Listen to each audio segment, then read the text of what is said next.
Target just reported a 24% earnings drop. Kroger is losing market share really fast, and that's because the middle class is getting gutted by corporations, big corporations. But now people are pushing back. Boycotts are actually working. Changing shopping habits are forcing these companies to rethink everything. It's still going to get worse before it gets better, but here is who else is actually losing in this rundown economy. Check this out. Feeding your family without getting hit by inflation right now is one of the hardest financial challenges most households have faced in years. Grocery prices jumped 0.7% in a single month in April 2026, the largest one-month increase in nearly 4 years. 3 out of 4 Americans bought fewer groceries this past year. Not because they wanted to eat less, because the money was not there. And the 2 retailers that built their entire identity around being affordable for working families just sent the clearest warning signals in decades. Target reported a 24.7% earnings drop in a single quarter. Kroger hired its first outside CEO in 142 years of operation, both in the same quarter. That is not a coincidence.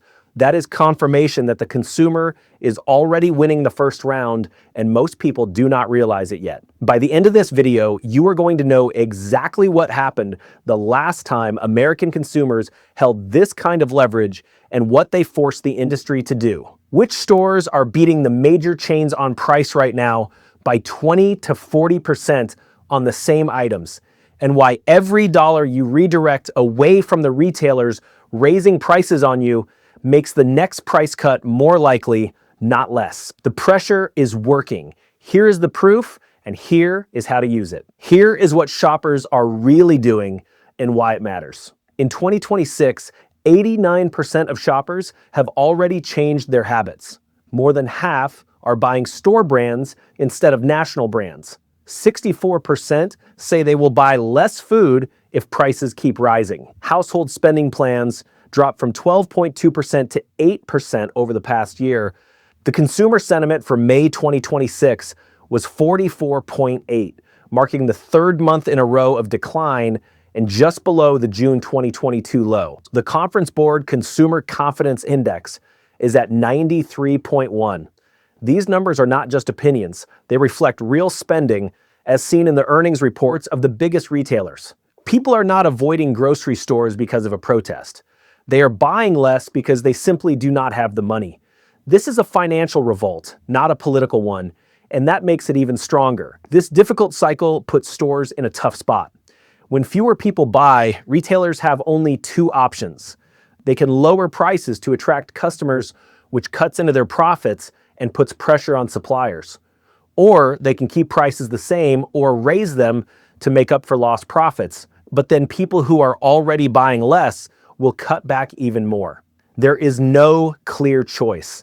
In March 2026, Target cut prices on 3,000 items, including clothes, bedding, baby products, and pantry staples, with most discounts between 5 and 20%. Even after these cuts, they still saw a 24.7% drop in earnings compared to last year. Hey everyone, sorry to step in on this real quick, but real estate is actually going to take more and more of a downturn as this happens. If you want to get ready for it, learn how to see the cycles, where you're at with it, how to save and make a ton of money from real estate during this downturn. Links below, 4 courses, 1 crazy low price. It's a real estate crash bundle. You're going to be blown away when you're done taking this. All right, now let's get back to the video. These price cuts were not out of generosity. They were a response to falling sales that could not be ignored. If Target or any retailer tries to raise prices to recover losses, customers who are already struggling will buy even less. The problem only gets worse. Kroger saw the same data and made a move that shows how serious things are. On February 9th, 2026, Kroger named Greg Foran as its new CEO. The first time in 142 years they hired someone from outside the company. Foran led Walmart US from 2014 to 2020, managing over 4,600 stores and achieving 20 straight quarters of sales growth during tough times for consumers. His base salary is $1.5 million with a target bonus of 200%, meaning he could earn $4.5 million in cash right away. Foran told Reuters directly, the shopping basket needs to cost less and make sense for customers.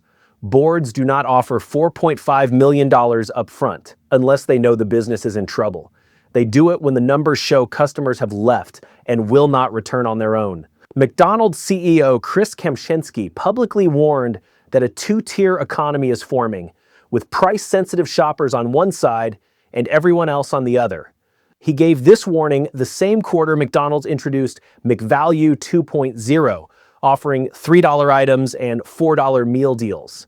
When the biggest fast food chain in the country changes its value menu because customers cannot afford regular prices, it shows the economy is not in a normal cycle. Target, Kroger, and McDonald's all sent the same message in the same quarter. This is a sign of recession, not just a retail adjustment. Whether Target closes stores depends on whether this cycle changes. If prices stay high and sales keep dropping, store closures are next. More than 2,000 United States stores had already closed by the 6th week of 2026. The 1973 meat boycott shows what organized consumer action can achieve. In April 1973, meat prices jumped 8% in 1 month. There was no internet, no national leader, and no social media. Housewives and women's groups used church bulletins and landline phones to organize. They stopped buying meat for 1 week, from April 1st to April 8th. Gallup found that at least 25% of United States consumers took part, representing about 50 million people.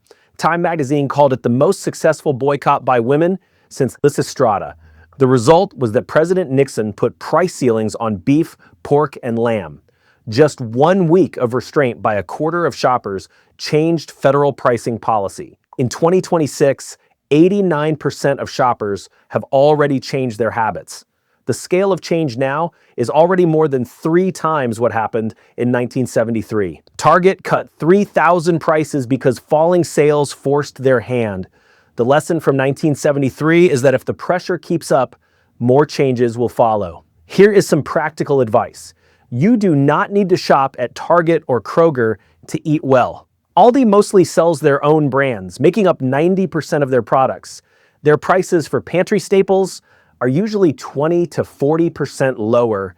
If you shop for a family of 4 on a $270 weekly grocery budget, moving $60 to $80 of that to Aldi or Lidl for pantry and dairy items does not mean giving up quality. If you shop for yourself, you can switch almost your entire non-specialty budget to these discount stores without noticing a difference in what you eat. If you need to shop at Target, focus on the categories where the biggest price cuts happened: women's and children's clothing, bedding, baby products, and pantry staples. Avoid electronics and large household appliances, since tariffs from China have not been factored into price cuts and discounts are small compared to the higher base prices. Switching to store brands is a good idea for dairy, canned goods, bread, frozen vegetables, and cooking oils. In these categories, the higher price for national brands is mostly marketing, and store brands are often made by the same suppliers.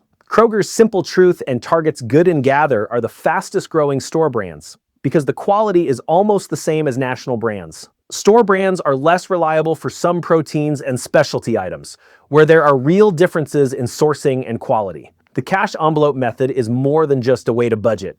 It is a way to apply pressure. Take out your weekly grocery budget in cash before you shop and leave your card at home. Using cash sets a firm spending limit that cards do not. Every item you put back is one less sale. Your choices at checkout directly affect the numbers that company boards review 3 months later. The earnings confirmed it. The CEO hires confirmed it. The 1973 housewives changed federal pricing policy with 25% participation and 1 week of restraint using landline phones and church bulletins. You have 89% already shifted, and the Q2 earnings window closes in 6 weeks. The stores are watching the same clock. The question is whether the pressure holds long enough for the next earnings call to confirm what the first one started. Economic Ninja is out.